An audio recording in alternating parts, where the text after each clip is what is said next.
The only time I was really concerned was really early on because I was reading tweets from America from people like Mike Cernovich, and there was a kind of thing where sort of people of a kind of prepper mentality were worried kind of early on, and those are people normally on the right or the libertarians, and they were worried about, do I need dry foods and stuff like this, and this is going to be massive. But then very early on, those people realized it wasn't going to be what was claimed, and this is like January 2020 type of time, and then everyone else, then it flipped. You had like left-wing publications like Salon and the Daily Beast saying, don't worry about COVID, worry about flu, while the right-wing preppers in the US were saying this is going to be massive. And then it flipped completely, showing that was kind of a political phenomenon from the start. That is an interesting observation. I've met a lot of people who were like that were very, very scared of it at the beginning, and who I think because of that were paying very close attention to the details. And I think that's why they woke up early, is because they were, they really wanted to know how deadly it was. And then they found out, and then they were like, oh, okay, this is all right.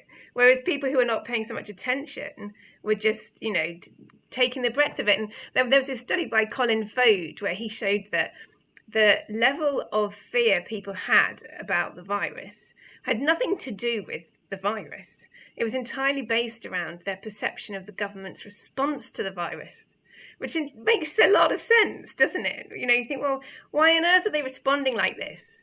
That's all I need to know. If they're responding like this, it must be something terrible, and that's enough. Interesting. I don't know what that's called. It's like a self-fulfilling prophecy, or what it'd be called. But it's like, well, they wouldn't be doing this if it wasn't serious. So yeah, it's a strange sort of faulty reasoning. Yeah, I just remember these early tweets, people saying like Mike Cernovich saying something like, if what they're saying is true, we'll all have a loved one that dies, or something like that. It was really, it was extreme stuff. And then you were like, okay. And then of course, you started to see through it very quickly. So I never went for any of it, and I was against lockdowns in principle from the start. So it was not even a medical decision for me. But for people like me in terms of fear, one thing that was really strange is that I am a massive hypochondriac, which I readily admit. I'm literally seeking help for my health anxiety because it's so extreme and like it got to like life ruining levels. But I wasn't bothered about COVID at all. People were blaming hypochondriacs. I'm like, don't blame the hypochondriacs. It's not us. Whereas someone like my brother, who's not a hypochondriac at all, but who is like a Remainer, who's very sort of part of the system, was wearing his mask outside the pub, and then he'd get up from his bench, he'd put it on outside, and he'd carry on outside, never even went back inside. Like he wore it to get up from the bench to the outside area. So it always seemed like a political phenomenon very early on, not a health phenomenon, where even hypochondriacs were not worried about it sometimes. Like I mean, there is something about the hypochondria thing where it was definitely created in some people. There were people who hadn't been before who became hypochondriacs, and there were people who had never been obsessive compulsive before who started to get those traits. And there were perhaps people who had a bit of Munchausen by proxy going on as well. All of these things that people were behaving very strangely, and some of them are continuing to. Yeah, it's weird, isn't it? For me, those were sort of a protection. I was like, hang on, I'm obsessively not touching things and washing my hands, but I know that's a bit mental, and that's just something I do. Like, I'm like, don't everyone start doing it? It was like a weirdly that in a weird way protecting me against COVID hysteria, because I'm a constant low level of madness that I know it's kind of irrational. Whereas I already have dealt with that as like, I don't. It's really interesting how that it was much more a political phenomenon. Anyway, you changed your mind. Is there any way? Why is it that some people like me, maybe I'm just an idiot, but we were sort of skeptical from the start about lockdowns and about masks and about the safe and effective treatment, as I sometimes call it on YouTube. And Scott Adams claimed that what we were doing was just, we were right, but by chance, because we were applying what he called a basic heuristic, i.e. the government is not to be trusted, pretty much. But I think it was something more sophisticated than that. I think it was a kind of synthesis of all my years of life experience, looking at what they were saying, things not adding up. But why do you think some people were sort of against all this and were perhaps proved right? Or was it just guesswork, or was it something about our personalities? So, I mean, I hear what you're saying with that. And that's kind of interesting because I really, really tried to fight against that myself. Because having, sort of woken up, the issue that sort of woke me up was around diagnostic testing, which is my area of expertise. And so within that little facet, I was quite confident that things were not being done correctly. And then when I sort of, spoke publicly, I found lots of people were introducing themselves to me who had concerns in their areas of expertise.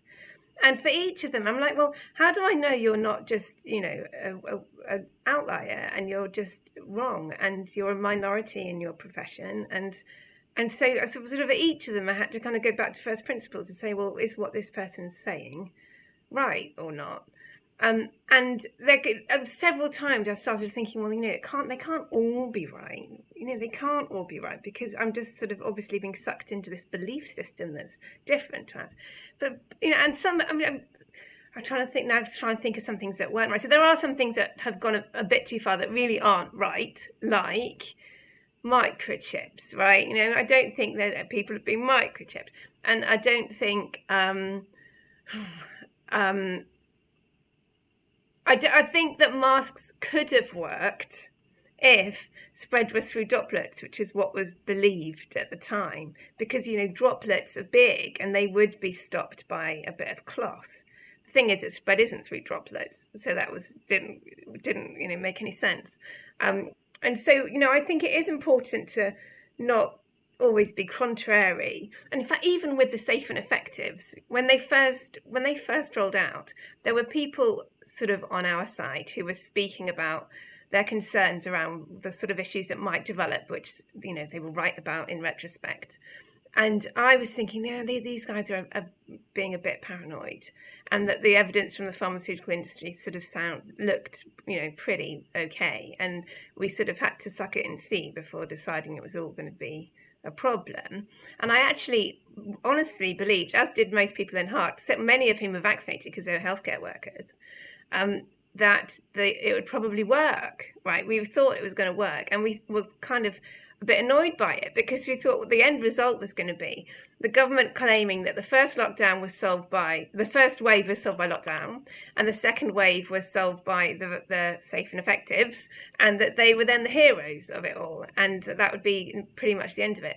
So it was only through carefully watching what happened in the real world that we started to worry about what was going on there.